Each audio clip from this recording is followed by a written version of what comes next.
All right, a very big welcome to you, my awesome viewers and subscribers from all over the world. This is another great episode of The Truth with Ben Jokes, your favorite political talk show. Now, when we say this country might sink to an irredeemable level under the APC, we know exactly what we are saying. How is it that the same army chiefs who treat Boko Haram and bandits like kings when they claim to have repented treat the soldiers who defend the country like slaves? Look at this. Exclusive. Nigerian army to sanction officers, soldiers for improper courtesies. Ban salutes like Morning Daddy, Godfather, Rankadede, Igwe. You know, these low-ranking officers are poorly paid.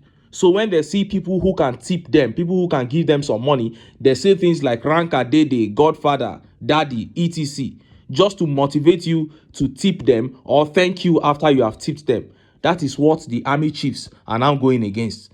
They say they will start punishing them for such gestures, that they must stop. What a shame. Dwelling on petty things while the country burns. Why not focus on giving them enough bullets to face Boko Haram? And few hours ago, a very terrible update came out of the southwest. Gunmen, bandits, headsmen, call it whatever, are now taking over major highways in the southwest. The Yorubas are playing with fire, I'm telling you. Fulanis are no longer attacking their interior villages. They are now occupying their highways. And just as Nigerians were yet reacting to that, something happened in Canada. All the way from Canada, TINUBU, Nigerian police, and indeed every Nigerian got hit with this massive, very massive disgrace. A ruling by a Canadian judge has brought global disgrace upon TINUBU and the Nigerian police, and this has left the nation completely in the mud. Before I show you details of these top stories and how Nigerians reacted, let me quickly show you these updates. The first update here is a video. You will see in this video firsthand the criminal activities of TINUBU's Ministry of Power. A man who should be charged between 10,000 to 17,000 naira per month is being charged a NEPA bill of over 300,000 naira because he has been forcefully migrated to Band A. See the video. I have said so many times in various fora, including this station that I had the privilege of coming here to be interviewed, that the ritual called tariff increase is hypothetical. I said it here, April last year, that what the government has done through NEC is not going to be sustainable.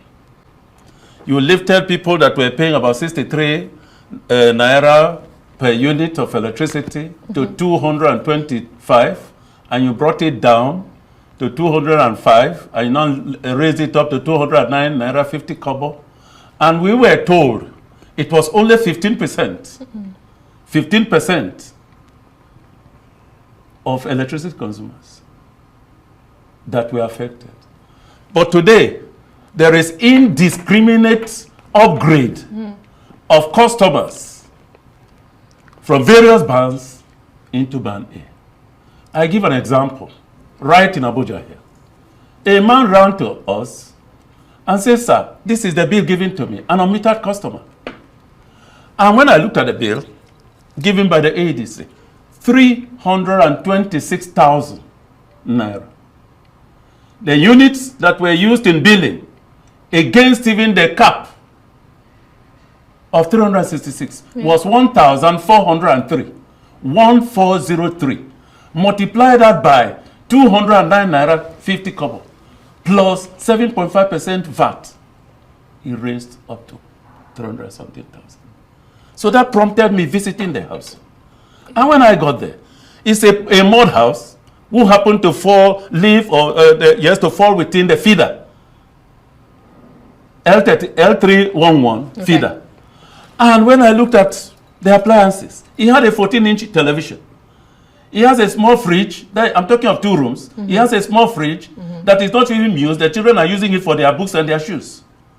And he has 7 bulbs, 7 light bulbs. So I took the wattage of everything there. And after I calculated, granted that he's giving 24 hours of supply, 247 for 30 days, you pay a little bit, about 17,000 naira. And that came to 300 and they gave him 300,000 naira. And the man said, no, I don't need it. I cannot afford to feed. Then to the disco, they have billed this customer. And if the customer pays 10,000 naira, you deduct that from water and they now push it across. Oh, customers cannot pay. Yeah. So there is insincerity in the sector. You heard that. Now I can bet that that man was disconnected and nothing will be done. PACN that had the temerity to disconnect UITH Ibadan for 82 straight days, disconnected a hospital, they will happily disconnect a private residence. Now, all this happened last year. And just 2 days ago, the TINUBU regime announced that electricity tariffs will be further increased. So it is going to get worse. The level of hardship that will envelop this country in the next 2 to 3 months will make what we are seeing right now look like child's play. And it is only going to get worse. This is not about being pessimistic. Anyone who has studied the 2025 budget can confirm that things will get worse. And in the next video, the former Minister of Communications, Mr. Adebayo Shitu, speaks on the level of poverty in the present day Nigeria. See the video. You can imagine, I mean, yesterday, before I left home, before I left Ibadan, somebody phoned me from Bauchi and was begging me for 1,000 naira. It could be a life-saving 1,000 naira. Yes, he said for 2 days he had not eaten. Again, about a week ago, somebody also called me, a woman, wanted 3,000 naira. At the time she wanted that money, unbelievably, I myself didn't have that money. And the woman called me 30 times in one day. 30 times. I mean, it's not my business to doubt the poverty situation of such people calling. You know, so when you go to such people to ask for their votes or their political support, they don't care what you are capable of doing. What they are interested in is what they can get out of you today. So that's weaponization of poverty. Nigerians will be wondering, this is a former minister. Look, people ask me, when I say I don't have money, you don't have 3,000. I ask them, when you leave the office of minister, do you still get paid? You don't still get paid. Unless you have stolen while in office, it becomes very challenging.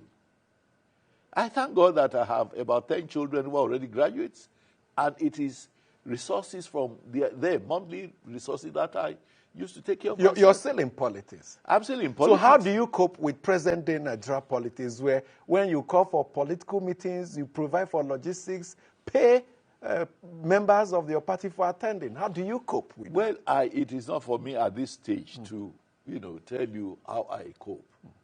Otherwise, and Nigerians will want to know. This interview will become too personalized. But we want to learn from your personal experience. Let me tell you, number one, there are lessons that will be drawn. I would never steal government money. I would never steal it. You heard that. Mr. Adebayo Shitu there, former Minister of Communications. He was talking about the level of poverty in Nigeria, and he is right about the level of poverty. But I'm not sure about the part where he said he didn't have 3,000 naira to give to that woman who begged him for money. I have not been a minister, but I can surely give 3,000 naira to a woman in distress. So I don't really believe what former Minister Shitu was saying there. But the bottom line is that the poverty created by the TINUBU regime and the TINUBU cabinet is all over the country. And this reign of poverty and squalor cannot be put to an end until Nigerians unite to kick the APC out of power. Point blank, period. Now, let us look at the top stories. First is that terrible update coming out of southwest Nigeria, the invasion of a popular highway in the southwest by gunmen. And next is that heavy disgrace, TINUBU Nigerian police dragged and shamed all the way from Canada. Let's start by taking that update from the southwest. Look at how the papers reported it. Gunmen abduct many travelers on Owo Ipele Benin Highway in Ondo State. Sahara reporters. A group of travelers returning to Akure from a south-south state have been kidnapped by gunmen along the Owo Ipele Benin Highway in Ondo State. Confirming the incident, the state police spokesperson Funmi Odunlami stated that 7 persons were kidnapped by the assailants. Sources in Akure revealed to Vanguard that the victims were attacked while on their way to the state capital. Their commercial vehicle was later found abandoned by the roadside, prompting other drivers to raise the alarm. Odunlami assured the public that further details would be provided as investigations continue. Meanwhile, it was gathered that the kidnappers have contacted the families of the victims and are demanding ransom for their release. They were kidnapped on their way to the state capital, on their way to Akure. I just want you to know the gravity of what happened, because there are places that kidnappers should not have access to. We thought that this thing was restricted to the interior villages, but look at how they are closing in on the southwest, from attacking interior villages to now taking over highways. You know, last year there was an attack in Shagamu in Ogun State, and everybody that knows Southwest knows that a place like Shagamu is too sensitive for us to be hearing of such attacks, kidnapping, gunmen attacks. We thought that was it until we heard the governor of Oyo State, Seyi Makinde, say that during his birthday retreat, terrorists camped 2 kilometers away from where he lodged. Nigeria, which way? If we don't unite to eliminate the APC, this country will sink completely. And just as Nigerians were yet reacting to that terrible, that very disgraceful update all the way from Canada began making the rounds. Look at how the papers reported it. Canadian judge rules that bribery, extortion are official policies of Nigerian police, denies asylum to retired officer. A retired Nigerian police officer's appeal to review his asylum refusal was denied by Madam Justice Ungo of Federal Court in Ontario, Canada, on the ground that the Nigerian police force is notorious for extortion, bribery, and other vices that vitiate the ex-officer's case. Following 2 asylum rejections, the first by the Refugee Protection Division (RPD) and the other by the Refugee Appeal Division (RAD), Martins Peter Nwokolo sought the court's assistance to review the unfavorable decisions of the immigration agencies, citing unreasonableness and breach of procedural fairness. But Ms. Go, in October 2024, dismissed Mr. Nwokolo's grievances as ill-conceived, stressing that the RPD and RAD were right to deny him asylum, given a section of the Canadian law forbids the issuance of refugee status to persons who have committed serious non-political crimes before coming to Canada. The justice said that Mr. Nwokolo, who retired as a traffic warden under the Nigerian police, fell into this category of non-political criminals because the Nigerian security outfit was infamous for extortion and bribery. On April 11, 2022, the RPD found serious reasons to consider that the applicant committed under Article IFB of the Convention serious non-political crimes prior to entering Canada, namely extortion and bribery. Ms. Go said in her ruling on October 23, 2024, Ms. Go determined that officers of the force contribute significantly to Nigeria's corruption. The RPD found that the police force as well as the traffic wardens are highly corrupt and that members of these forces are expected to contribute to the system of returns, the justice stated.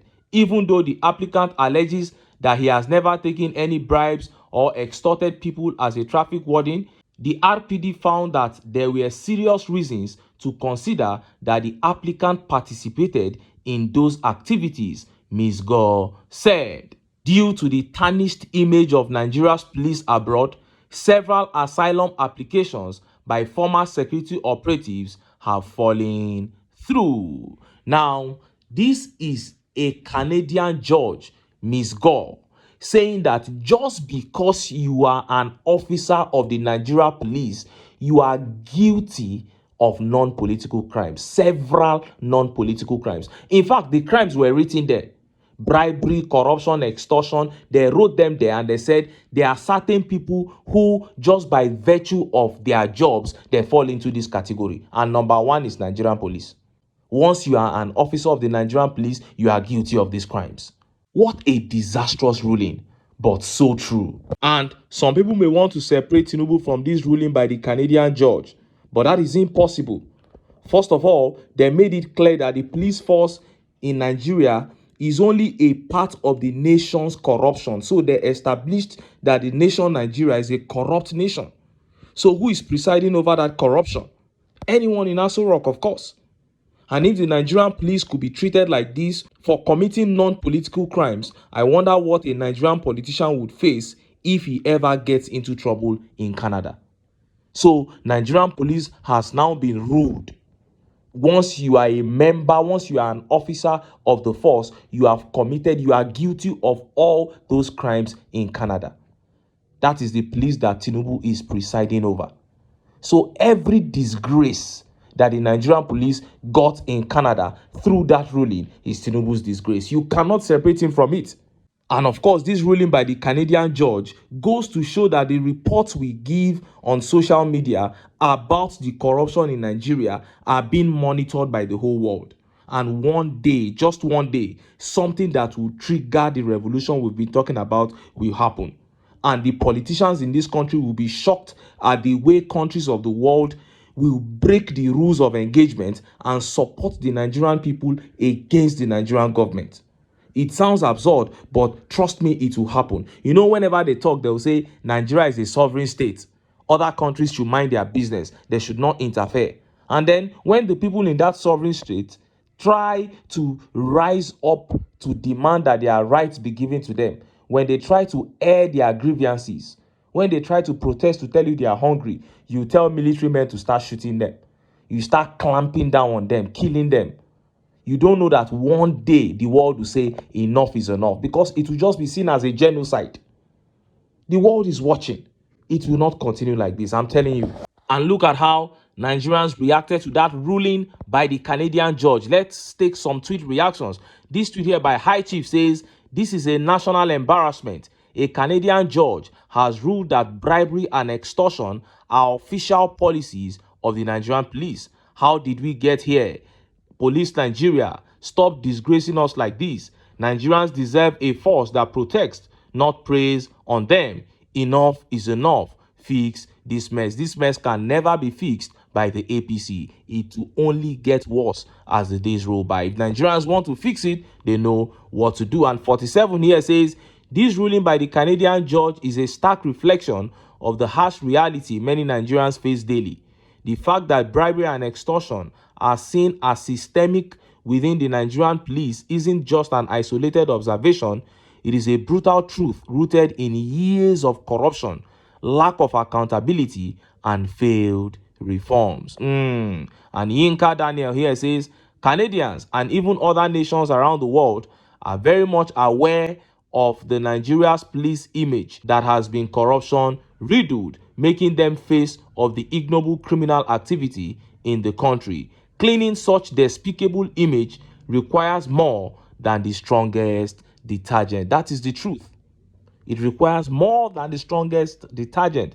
It requires a dismantling, a total overhauling of that structure of corruption, the structure of criminality, as Peter Obi would put it. And that is what I keep saying here. For the problems of Nigeria cannot be solved in isolation. You can't just pick out police brutality or police corruption and solve it. Then you say that 2 years later you pick out insecurity and solve. No. The problems are all tied to one thing, and that is the corruption and the criminality of the political class. If you don't break that structure, nothing good will ever come to this country. Something has to give, and it is that structure. It has to go. And who can do it? Peter Obi cannot do it alone. Nigerians, well-meaning Nigerians, must keep aside their sentiments, unite to get the APC out of power. But until then, make I still enter town. Make I go get some ogbonge political news wey una go like. Why? Because of una. Now I dey here, so don't go away. Don't go. Sorry,